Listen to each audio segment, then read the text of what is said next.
오늘 우리가 함께 나눌 하나님의 말씀은 요한 1서 5장 1절부터 5절까지 말씀입니다. 영상과 또 여러분이 가지고 계신 성경을 참조하셔서 함께 낭독할 수 있게 바랍니다. 다 찾은 줄 알고 같이 읽습니다. 시작. 예수가 그리스도이심을 믿는 사람은 다 하나님에게서 태어났습니다. 낳아주신 분을 사랑하는 사람은 다 그분이 낳으신 이도 사랑합니다. 우리가 하나님을 사랑하고 또 그 계명을 지키면 이로써 우리가 하나님의 자녀를 사랑한다는 것을 압니다. 하나님을 사랑하는 것은 그 계명을 지키는 것입니다. 하나님의 계명은 무거운 짐이 아닙니다. 하나님에게서 태어난 사람은 다 세상을 이기기 때문입니다. 세상을 이긴 성리는 이것이니 곧 우리의 믿음입니다. 세상을 이기는 사람은 누구입니까?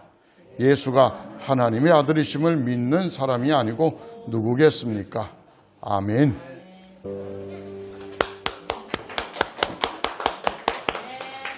아멘. 할렐루야.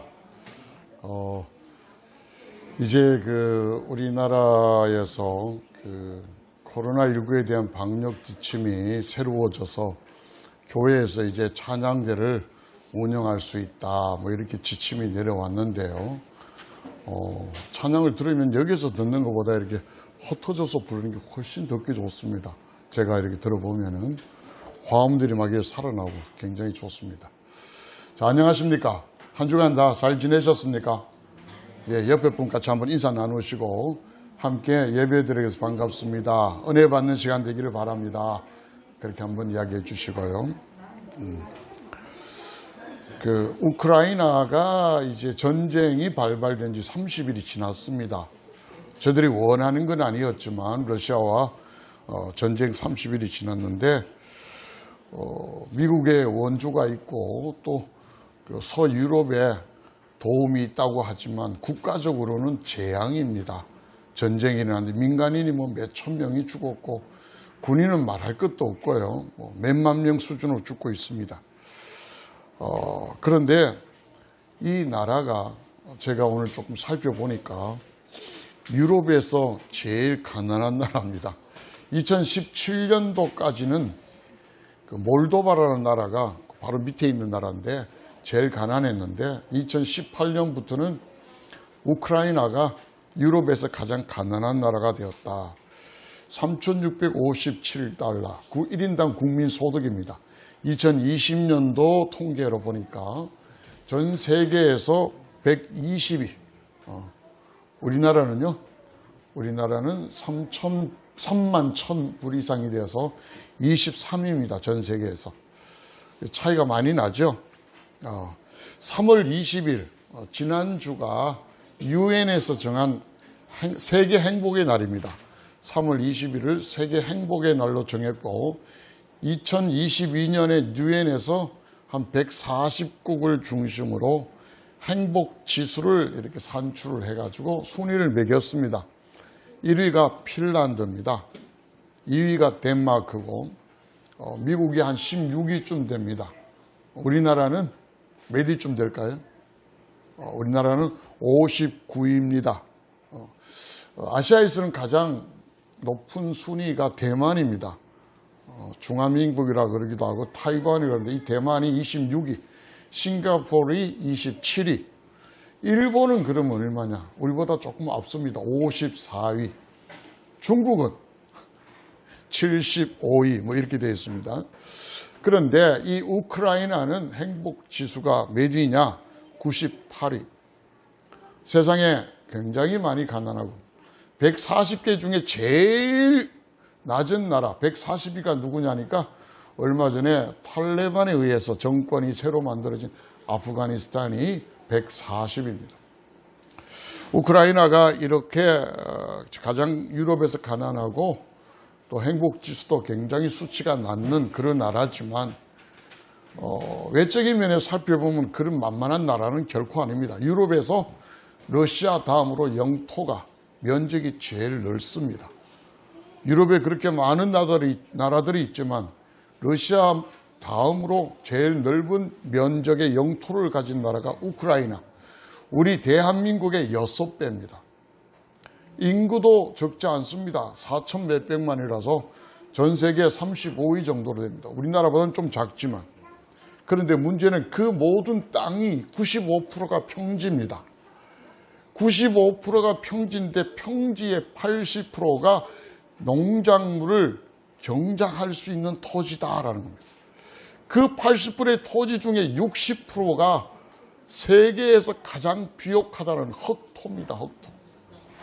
그래서 유럽의 가장 곡창지대를 꼽으라면 바로 우크라이나 대평원입니다. 한때는 2011년에요. 세계 곡물 수출국 3위까지 할 정도로 우크라이나가 대단한 나라입니다.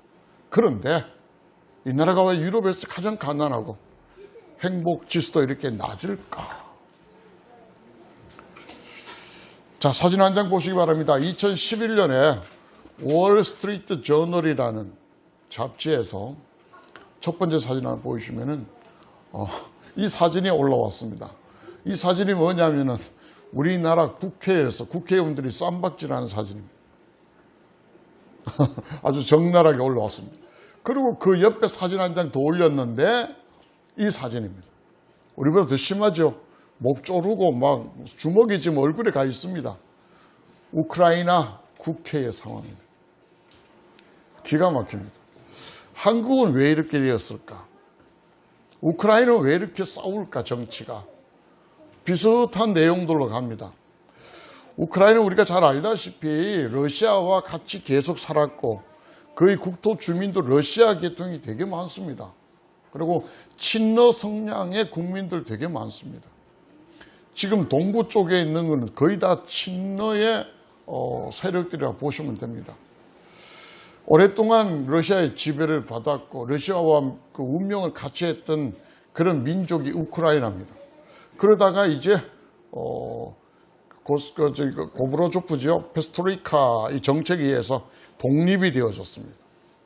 그러다가 이제 러시아와 같이 간다는 게 되게 부담스러워졌고 그래서 친서방 EU라고 하죠. 유럽연합과 가까워지려고 애를 써왔습니다. 그런데 늘 대통령이 친러 성향이 오면은 또 시위가 일어나고 데모가 일어나고 싸움박질하고 이런 것이 계속되다가 이번 젤렌스키라는 대통령은 이 친유럽합니다. 이러다 보니까 계속 분쟁이 일어납니다. 심지어는 동부 쪽에는 지금 반군이 생겨서 전쟁 중에 있습니다. 러시아가 우크라이나를 공격한 것이 그냥 어제 오늘이 아니라 몇 년 동안 준비했습니다. 그러다가 작년에 치려고 했는데 중국이 러시아 푸틴 대통령에게 긴급 전화를 합니다. 동계올림픽이 끝나고 나서 일 좀 저질러라. 동계올림픽 기간 중에 제발 전쟁 일으키지 마십시오. 그래서 푸틴이 오케이 하고 기다려준 겁니다. 그리고 미국은 계속 첩보 유성을 통해서 준비한다, 조심해라, 조심해라 계속 띄우는 거예요. 왜냐하면은 군대가 계속 우크라이나하고 바로 국경을 마주하니까 계속 거기에 결집하고 준비하고 있는 상황이 보였으니까요. 그런데도 계속 그들은 싸워왔습니다. 친러와 친서방들이 계속 싸워왔습니다. 자, 우리나라도 마찬가지입니다. 오랫동안 보수 우익 세력이 계속해서 미국 중심의 세력이 계속해서 이 나라를 지배해왔다가 갑작스럽게 얼마 전에 좌파 정권이 들어서고 미국을 반대하고 일본을 반대하고 중국 쪽으로 북한 쪽으로 기우는 이 정권이 오니까 계속 싸울 수밖에 없는 거예요. 그렇게 쌈박질하고 국회에서 맨날 싸운 게 좌파 우파의 이야기입니다. 그런데 이 싸움이 여기에 그치는 게 아니라 교회 안에도 이런 싸움이 있다는 이야기입니다. 그렇다고 교회가 막 쌈박질하는 게 아니라 교회에도 똑같은 신앙적인 싸움이 있습니다. 율법이 맞니? 복음이 맞니? 행위를 구원받습니까? 믿음으로 구원받습니까? 율법을 지키는 게 어렵습니다. 아니, 율법 지킬 수 있습니다. 이런 이야기들이 계속 교회 안에 신앙 안에서 부딪혀 옵니다. 많은 신앙인들이 갈피를 못 잡고 많은 그리스도인들이 제대로 성장 못하고 여기에서 다 무너지고 어려워지기 시작합니다. 오늘 성경이 분명히, 우리가 읽었던 성경은 분명히 예수님을 그리스도라고 믿는 사람들은 분명히 세상을 이긴다고 말했는데, 한번 돌아보십시오. 과연 우리가, 예수를 믿는다는 우리가 세상을 이기고 있는지, 세상과 싸워서 그냥 퍽퍽 절망하고 있는지 우리는 알잖아요. 정말 여러분이 세상을 이기고 있습니까? 성경에서 말하는 것과 우리의 신앙이 이런 개입들이 있고 이런 다른 점이 괴석많은, 이것이 우리들의 신앙 속에 여전히 다투고 있다는 겁니다. 내가 지금 신앙의 길, 믿음의 길로 가고 있으면서도 내 삶은 그렇지 못한 우리들의 실정. 한국의 정치 상황이나 우크라이나 상황과 뭐가 다르겠습니까? 오늘 이 말씀을 여러분이 아주 자세히 잘 들으신다면, 베레아 성도와 같이 상고하여 여러분이 듣기만 하신다면 아마 이 문제들이 해결됐기라 저는 그렇게 믿습니다. 이 문제를 해결하여 저와 여러분 모두가 세상을 이기는 멋진 신앙의 모습으로 살아가시기를 주님의 이름으로 축복합니다. 자, 먼저 한번 성경을 보십시다. 1절에 한번 보시면은 1절은 이렇게 시작합니다. 예수가 그리스도이심을 믿는 사람은, 이렇게 시작합니다. 그리스도라는 말이 뭔지 아시죠? 메시아라는 말이고, 그 메시아는 우리말로 구세주입니다. 나를 구원하시는 구원자라는 이야기입니다. 예수가 나의 구원자라고 믿는 사람은 하나님에게서 태어났습니다. 태생이 하나님으로부터 나왔다는 이야기입니다. 자, 이해되십니까? 예수님을 나의 구세주라고 믿는 사람은 하나님에게서 태어났대요. 자, 그 다음에서 문장을 이렇게 됩니다. 낳아주신 분을 사랑하는 사람은, 이 낳아주신 분이 누구예요? 예, 하나님, 맞죠? 예. 우리가 하나님께 태어났으니까 우리를 낳아주신 분은 하나님이에요. 그래서 하나님을 사랑하는 사람은 이렇게 나옵니다. 하나님을 사랑하는 사람은, 다시 말하면 하나님께 태어난 사람들은 하나님을 사랑한다는 이야기예요. 하나님을 사랑하는 사람은 또 그분이 낳으신 이도 사랑합니다. 그분이 낳으신 이가 누구예요? 옆에 분 한번 보십시오. 오른쪽도 보고 왼쪽도 보고. 바로 하나님이 낳으신 분이 여러분 옆자리에 앉아 있습니다. 오늘 성경에 뭐라고 되어 있습니까? 하나님께서 낳으신 분을 또한 어떻게 한다고 1절에요? 사랑합니다. 옆에 분 사랑하십니까? 고개 흔드신 분이 있는데 아니, 여러분 수준이 아니고 성경에는 여러분이 하나님의 자녀들 사랑한다고 되어 있습니다.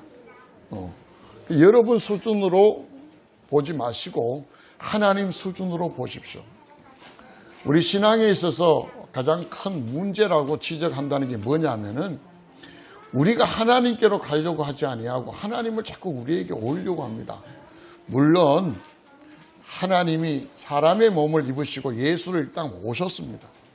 오셔서 우리와 같은 자리에 만드셔서 구원하셨지만 그 이후에는 우리가 하나님 쪽으로 가야 돼요. 근데 이제는 모든 걸 다 하나님께 전부 다 내 쪽으로 땡겨옵니다. 하나님 말씀도 나에게 땡겨와서 내 수준으로 보고 맞으면 아멘이고 맞지 않으면 그냥 팽개칩니다. 아니에요. 내가 기준이 아니에요. 내가 표준이 아니라 하나님 말씀에 나를 자꾸 갖다 붙여야 됩니다. 그래야 여러분의 믿음, 저의 믿음이 성장되고 성숙되고 자랄 수 있다는 겁니다. 우리 교회에서 탁구를 이렇게 좀 쳤었습니다. 탁구대를 펼치고 쳤는데 처음에는 탁구를 거의 잘 못 쳤죠. 우리 형제들이 왔을 때 거의 못 쳤습니다. 그런데 치다 보니까 나중에 어떻게 돼요? 잘 치는 사람과 못 치는 사람과 비슷하게 됩니다. 왜? 잘 치는 사람이 맨날 못 치는 사람과 같이 치니까 잘 치는 사람은 실력이 성장되질 않습니다. 근데 못 치는 사람은 계속 자기보다 잘 치는 사람과 치니까 성장이 돼요. 나중에 수준이 비슷하게 돼요. 그러니 잘 치려면 자기보다 더 수준이 있는 사람과 자꾸 무언가 교제를 해야 되고 그들과 더불어야 됩니다. 우리가 신앙이 성장되려면 하나님의 수준으로 자꾸 맞추어야 성장이 되지. 하나님 말씀은 나와 여러분 우리 수준으로 자꾸 맞추면 절대 성장은 없습니다. 그래서 내가 이 사람을 옆에 있는 사람 보십시오. 아직은 사랑하지 못하지만 성경 뭐라고 되어 있어요? 내가 이 사람을 사랑한다 못한다? 사랑한다 못한다? 사랑한다. 아멘. 이것이 우리가 가야 될 길이에요. 자, 한번 보십시다. 2절에 한번 봅니다. 2절에는 어떻게 되어 있습니까? 자, 만약에 하나님을 사랑하고, 그죠? 하나님을 사랑하고 또 플러스입니다. 또 그 계명을 지키는 사람. 만약에 저와 여러분이 하나님을 사랑하고 또 그 계명을 지킨다면은 이것으로 인해서 하나님의 자녀들을 사랑하는 줄 압니다. 이렇게 나옵니다. 1절, 2절이 전부 다 하나님이 자녀 사랑하는 거예요. 근데 1절에는 어떻게 되어 있어요? 하나님을 사랑하는 사람은 하나님의 자녀도 사랑한다는 거예요. 2절에는 플러스가 되어 있습니다. 어떻게? 그 계명을 지키는 사람은 하나님의 자녀를 사랑하고 안 하고 이야기할 것도 없어. 그냥 하나님을 사랑하고 그 계명을 지키는 사람이라면 이거는 뻔하다는 거예요. 하나님의 자녀를 사랑하는 건 뻔하다. 이해되죠? 3절로 갑니다. 3절에는 이렇게 되어 있습니다. 하나님을 사랑하는 것이 과연 뭐냐? 질문 나오죠? 그러면 하나님을 사랑한다는 게 뭡니까? 정의입니다. 하나님을 사랑한다는 것은 그 계명을 지키는 것입니다. 자, 여기에서 하나님을 사랑하는 거하고 그 계명을 지키는 것이 다른 게 아니라는 거예요. 3절에는 하나님을 사랑하는 것은 하나님의 계명, 그 계명을 지키는 것. 아멘? 이 두 개가 똑같다는 겁니다. 같은 이야기라는 거예요. 근데 2절에는 그 같은 이야기를 반복했다는 거예요. 어떻게? 하나님을 사랑한다는 거하고 또 다른 말로 그 계명을 지킨다는 것하고 이 같은 말이라는 거예요. 3절에 그렇게 나옵니다. 이거 지금 제가 하는 이야기가 아니에요. 어려운 거 아닙니다. 있는 성경 그대로 말하는 거예요. 하나님을 사랑하는 것은 그 계명을 지키는 것입니다. 자, 그럼 그 계명은 어떤 거냐? 이제 3절 후반부에 계명에 대해서 이야기합니다. 어떤 거냐? 그 계명은 무거운 짐이 아닙니다. 무거운 게 아니라는 겁니까? 짐이 아니라는 겁니까? 합해서 무거운 짐이 아니라는 겁니다. 자, 그러면 이걸 바르게 할까요? 가벼운 짐이다. 아멘. 계명을 지킨다는 것은 어렵지 않다. 오늘 성경 3절에서는 그렇게 이야기합니다. 자, 4절로 가볼까요? 그 이유를 말합니다. 하나님의 계명이 무겁지 않는 이유는 뭐냐? 4절에 나오죠. 하나님에게서 태어난 사람, 이렇게 나옵니다. 하나님에게서 태어난 사람은 다 세상을 이기기 때문입니다. 자, 다시 한번 봅시다. 하나님에게서 태어난 사람을 1절에는 뭐라고 이야기합니까? 자, 1절로 보십시오. 예수를 그리스도로 자신의 구원자라고 믿는 사람. 아멘? 예. 이 사람이 하나님께 태어난 사람이에요. 4절에서는 이런 사람들이 세상을 이긴다고 그래요. 하나님에게서 태어난 사람들. 내가 예수 그리스도를 나의 메시아로 믿는 사람들이 세상을 이긴다는 거예요. 4절에 나오죠. 이거 제 이야기가 아니고 제 논리가 아니라 성경에서 하는 이야기예요. 말씀이에요. 자, 다시 봅시다.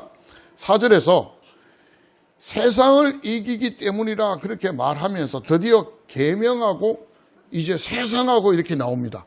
제가 한번 풀어볼게요. 하나님의 계명을 못 지키는 사람은 세상을 이긴다, 세상을 진다. 예? 예, 진다. 세상을 진다.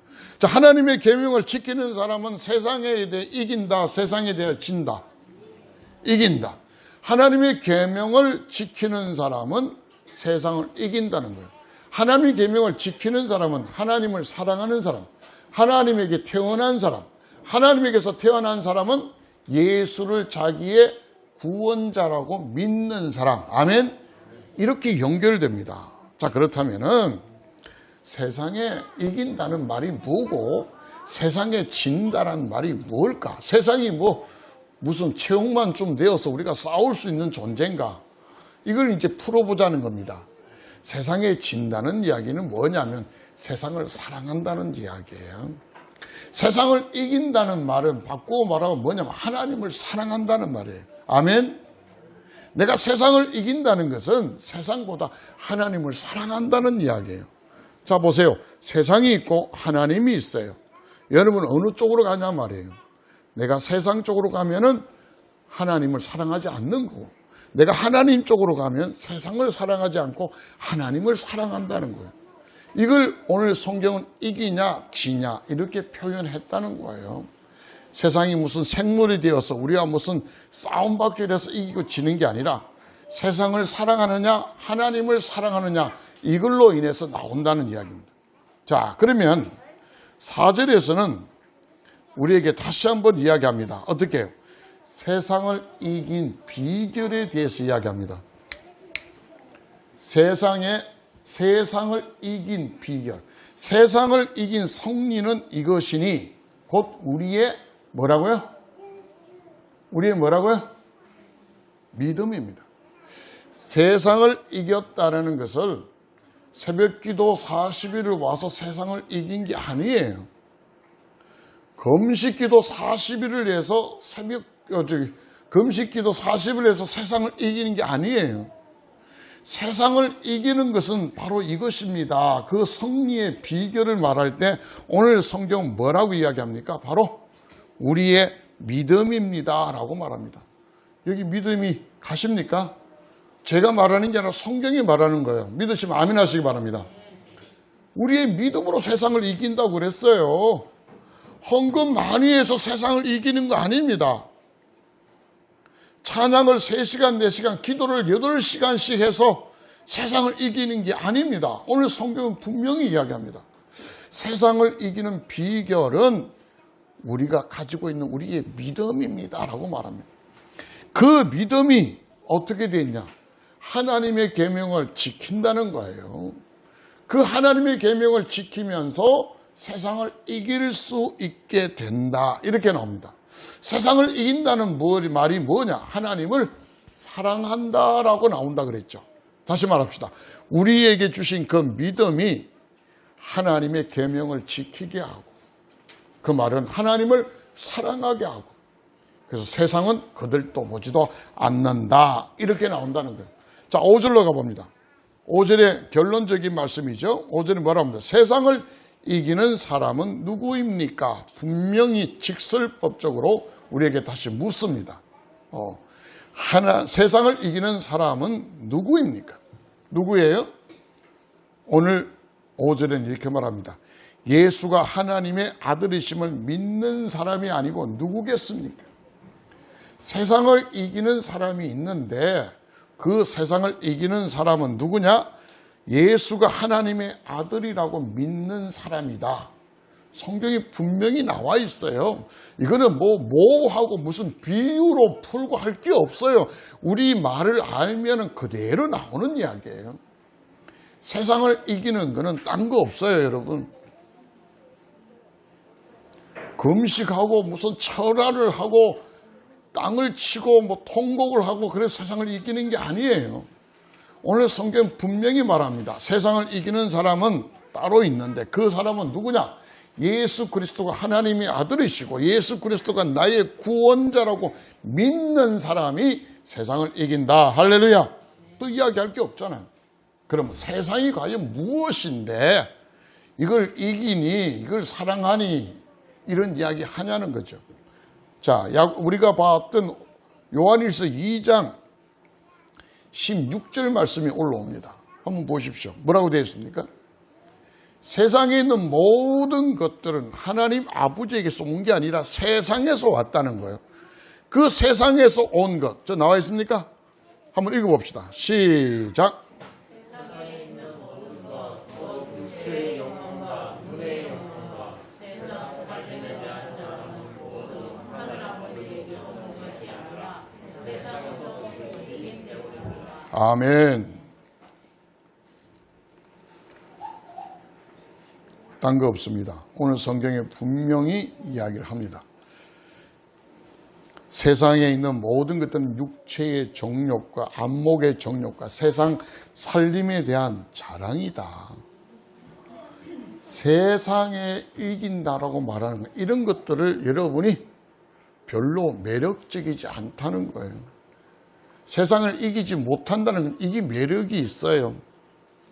그러면서 하나님을 믿습니다, 하나님을 사랑합니다 하면서도 여전히 이쪽 것들을 붙들고 있는 사람이라는 이야기예요. 자, 여러분, 예수님의 제자 중에 가룟 유다 아시죠? 가룟 유다는 돈을 좋아했어요. 그는 항상 재정을 담당하고 늘 돈을 쥔 사람이에요. 예수님을 은 30냥에 팔기까지 합니다. 그 은을 30냥으로 무엇을 했을까요? 오늘 성경 띄워주는 것 같습니다. 사도행전에 보시면은 1장 18절 19절이 나오는데 밭을 샀다고 했습니다. 밭을 샀습니다. 이게 뭐예요? 세상 살림에 대한 자랑이에요. 아니지. 안목의 정욕, 내가 소유하고 싶은 거, 그리고 소유했던 걸 또 자랑하고 싶은 거, 이게 나오는 거예요. 이 세상을 사랑하는 거예요. 그런데 그가 그 땅을 소유는 했지만 그걸로 인하여 뭔가 이익은 보지 못하고 크게 목매어서 떨어져서 배가 터져서 죽습니다. 그리고 그 땅에 피가 한창 묻혀서 나중에 사람들이 그 땅을 피의 땅이다, 악의 담하다 이렇게 하고 내려왔다고 성경 분명히 말합니다. 가룟 유다뿐이 아니에요. 여러분, 성경에 데마라는 사람 알죠? 사도 바울의 제자입니다. 데마. 이 데마는 골로새서, 빌레몬이라는 성경을 보면 사도 바울이 늘 누가와 동격으로 생각합니다. 누가 아시죠? 누가와 데마에게 무난합니다, 이런 표현을 계속 써요. 그런데 디모데 후서 한번 가보십시다. 디모데 후서, 오늘 성경 나오는데 4장 10절에 가면은 한번 읽어봅시다. 시작. 데마는 이 세상을 사랑해서 나를 버리고 데살로니아로 가고, 여기까지 말해요. 데마는 뭐를 사랑했어요? 세상을 사랑해서 나를 버리고 데살로니아를 갔다, 이렇게 나옵니다. 하나님을 믿는다 하며 제자로 하며 예수님을 자기의 구원자 메시아라고 고백을 하고 믿는다고 하지만 세상에게 지는 사람은 누구냐? 이 세상을 사랑하는 사람이에요. 제가 처음에 이야기했잖아. 이런 싸움박질이 우크라이나와 한국에만 있는 게 아니라 그랬습니다. 교회 안에도 여전히 있습니다. 그 교회 안에 있는 건 여러분과 제 안에도 있습니다. 하나님을 사랑하고 세상을 사랑하는 이 두 세력이 우리 속에 싸움박질하고 있다고요. 그러니 우리가 신앙생활 하는 게 힘들어요, 어려워요. 그래서 신앙생활 하는 게 어렵다고 이야기하는 겁니다. 신앙생활 자체가 어려운 게 아니라 우리 속에 그렇게 싸움박질하고 있으니까 어려운 겁니다. 우크라이나가 아주 굉장히 좋은 자연 환경에 큰 넓은 영토를 가지고 엄청나게 크게 성장할 수 있는 나라지만 계속적인 싸움박질 때문에 유럽에서 가장 가난한 나라로 살고, 지금은 전쟁이 일어나서 수천 명의 사람들이 목숨을 잃고 어려운 지경에, 국가적인 재앙에 빠져 있는 거 아니에요. 이건 다 싸움박질이에요. 이걸 정리해야 돼요. 정리해야 돼요. 하나님이 우리에게 주셨습니다. 이 짐은 무거운 게 아니다, 가벼운 짐이다 그랬습니다. 심지어 예수님이 이 땅에 오셔서 사람들에게 설교할 때도 마태복음 11장 28절, 29절, 30절입니다. 같이 한번 읽어보실까요? 자, 한번 읽어봅니다. 시작. 수고하며 무거운 짐을 진 사람은 모두 내게로 오너라. 내가 너희를 쉬게 하겠다. 나는 마음이 온유하고 겸손하니 내 멍에를 메고 나에게 배워라. 그리하면 너희는 마음의 쉼을 얻을 것이다. 내 멍에는 편하고 내 짐은 가볍다. 이거 우리가 부인할까요? 근데 왜 우리는 그렇게 무거운 짐을 맨날 지고 있어요? 왜 하나님 말씀대로 살아가는 게 우리에겐 그렇게 어려워요? 이 문제는 다른 데 있는 게 아니에요. 우리 아이는 신앙이 제대로 정립이 안 돼서 그런 거예요. 여전히 저와 여러분이 세상을 사랑하기 때문에 힘들고 어렵다는 거예요. 이해되시죠? 그런데 우리는 그걸 다른 식으로 이야기를 해요. 풀어낸다 이 말이에요. 내가 세상을 사랑하는 걸 감추고 마치 신앙생활하는 게 되게 힘들고 어려운 것이 이야기한다는 거예요. 이 가면을 빨리 벗어야 돼요. 신앙생활 힘들다고 하는 분, 여러분은 딴 거 없어. 세상 사랑하고 있기 때문이에요. 하나님을 믿는다라고 하지만 여전히 여러분이 세상을 사랑하기 때문에 신앙생활이 힘들다라는 사실을 우리가 고백해야 돼요.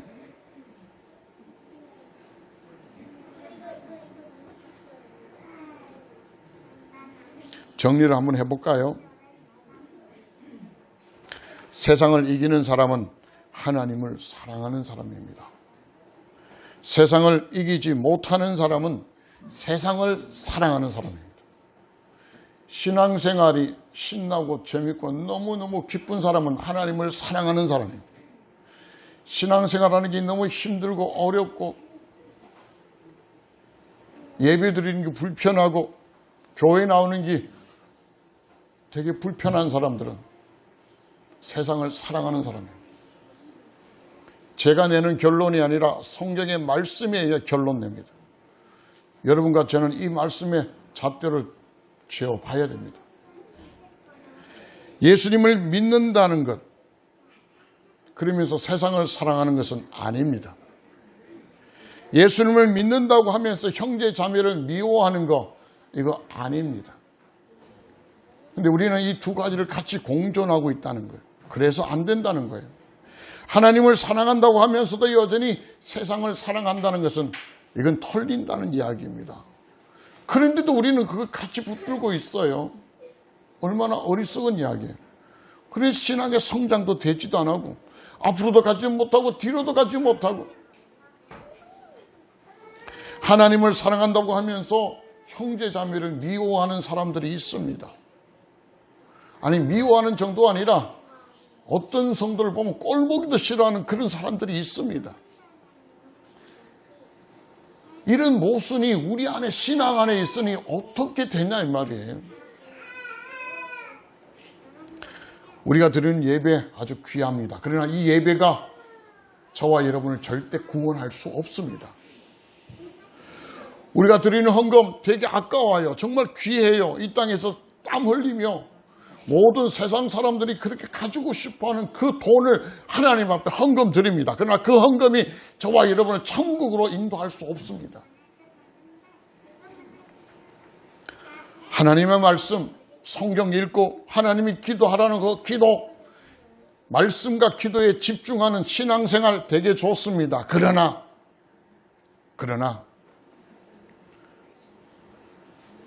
그것이 다가 아니라는 사실입니다. 신앙생활 잘하는 게 다가 아닙니다. 찬양 하나님이 기뻐하신다고요? 아니에요. 찬양을 통해서 하나님이 기뻐하시는 거 절대 아닙니다. 봉사요? 봉사에 상급이 있다고요? 천만의 만만의 말씀입니다. 헌신하고 봉사하면 상급이 있는 게 아니라 시험됩니다. 교회 오래 다녀보고 일해보신 분 알죠? 그 왜 그럴까요? 이 문제가 해결이 안 되니까 그래요. 여전히 내가 세상에 대하여 아직도 사모하고 좋아하고 사랑하는 마음이 있는데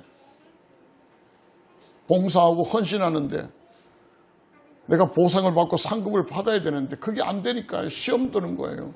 그게 안 되니까 좌절하게 되고 이제는 다시는 교회 일 하나하나 앞장서지도 안 합니다. 이게 정리가 안 돼서 그래요. 이게 먼저가 아니라 뭐가 먼저? 하나님을 사랑하는 거예요. 하나님을 사랑해서 예배를 드려야 되는 거예요. 하나님을 사랑해서 내가 헌금을 하는 것이고 하나님을 사랑해서 하나님 말씀을 듣고 하나님 말씀을 읽는 것이고 그런데 우리는 그렇지 않잖아요. 하나님 사랑하는 거 그 사랑하다 안 하는 거 아무 상관없어요. 말씀이 중요하니까 읽으라는 거예요. 그래 읽으니까 그게 얼마나 힘들어요.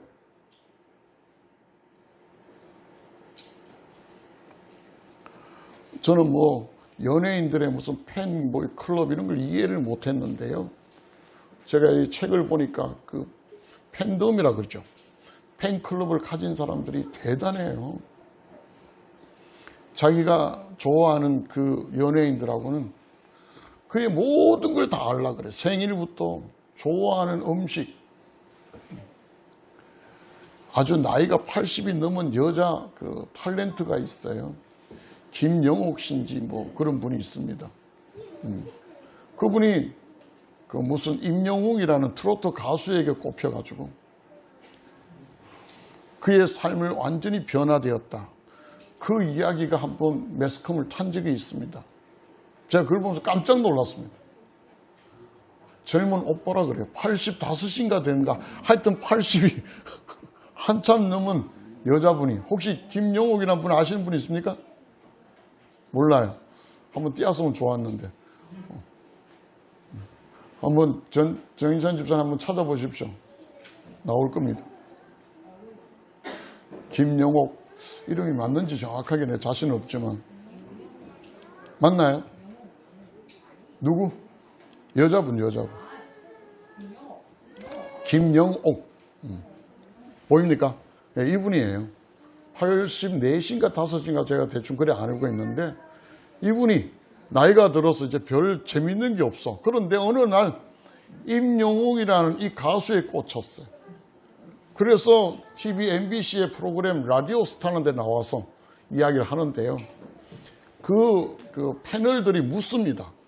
임영웅 씨 생일은 하니까 몇월 며칠, 몇 년도 몇월 며칠, 좋아하는 음식 다 이야기를 쫙 하고요. 그와 함께하는 시간이 그렇게 좋대요. 이건 누가 하라 그랬어요? 누가 시킨 겁니까? 근데 호칭은 젊은 오빠라 그럽니다. 그러니까 이야기합니다. 맨날 며칠 그의 이야기, 그의 노래를 듣고 싶고 그의 이야기를 듣고 싶다고. 이렇게 사랑하게 되면 이렇게 되어집니다.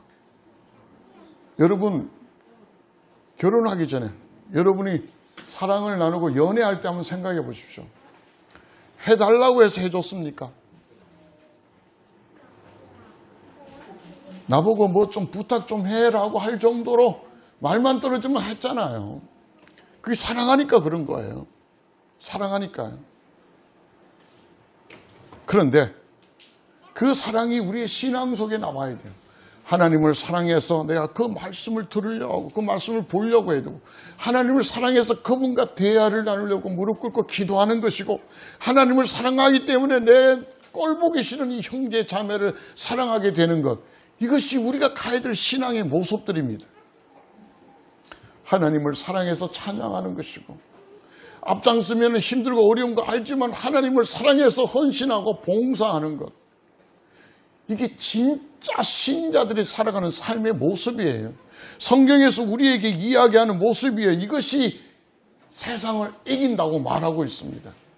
근데 이게 정리도 하나도 안 돼 있고 하나님의 사랑에 대한 확실한 토대도 만들지 아니하고 우리는 신앙의 전선에 뛰어들어서 앞장서서 섬긴다고 열심으로 섬기다가 전부 다 차빠지고 넘어지고 있지 않습니까?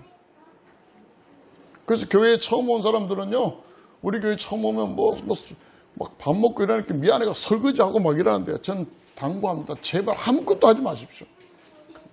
아무것도 하지 마십시오. 처음에 와서 막 이렇게 보면 좀 고맙고 감사하고 해서 막 설거지 하잖아요. 한참 있어 보십시오. 남들 다 빠집니다. 혼자 하고 있습니다. 그렇게 하다 보면 입이 이만큼 나와요. 뭐 이래. 교회 안 나옵니다. 그게 우리들의 심리, 여러분의 심리, 저의 심리예요. 근데 내가 하나님을 사랑하는 게 확실하게 정립이 되어져요. 난 볼 거 없어요. 하나님을 사랑하는 것만 정립되어져요. 그러면 이제 달라진다는 게 성경에서 우리에게 주시는 메시지잖아요. 사랑하는 성도 여러분, 어떻게 함으로써 우리가 하는 게 아니에요. 믿음으로요. 내가 예수를 나의 구세주로 믿는 그 믿음으로, 하나님을 사랑하는 그 사랑의 힘으로, 신자가 살아가는 삶의 모습으로 성경은 분명히 말합니다. 세상을 이긴다고 말합니다. 그 이기는 사람이 누구예요? 누가 세상을 이겨요? 저와 여러분. 우리가 세상을 이긴다고 말합니다. 오늘 이 여러분과 저가 세상에게 져서 흔들흔들거리는 그런 신앙이 아니라 하나님을 사랑하여 당당히 세상을 이겨나가는 멋진 신자의 삶을 살게 되시기를 주의 이름으로 축복합니다. 기도하겠습니다. 사랑이 많으시고 은혜가 풍성하신 아버지 하나님, 저희들을 세상을 이길 수 있는 하나님의 자녀로 태어나게 하고 만들어 주셨는데 우리 이 땅에서 세상을 이기는 것이 아니라 세상에 짓눌려 지쳐가고 있음을 주께 고백합니다. 오늘 하나님 말씀이 권세와 능력으로 우리를 사로잡아 주시고 다시 한번 예수 그리스도가 나의 구원자라고 고백하며 믿음의 법칙을 나타내게 하시고 하나님을 사랑하여 예배드리고 하나님을 사랑하여 헌금하며 하나님을 사랑하여 그 말씀을 듣고 기도하며 하나님을 사랑하여 형제 자매를 사랑하고 하나님을 사랑하여 찬양하며 봉사하며 헌신하는 우리의 삶을 통하여 세상을 이길 수 있도록 도와주시옵소서. 감사하며 예수님의 이름으로 간곡히 기도드리옵나이다. 아멘.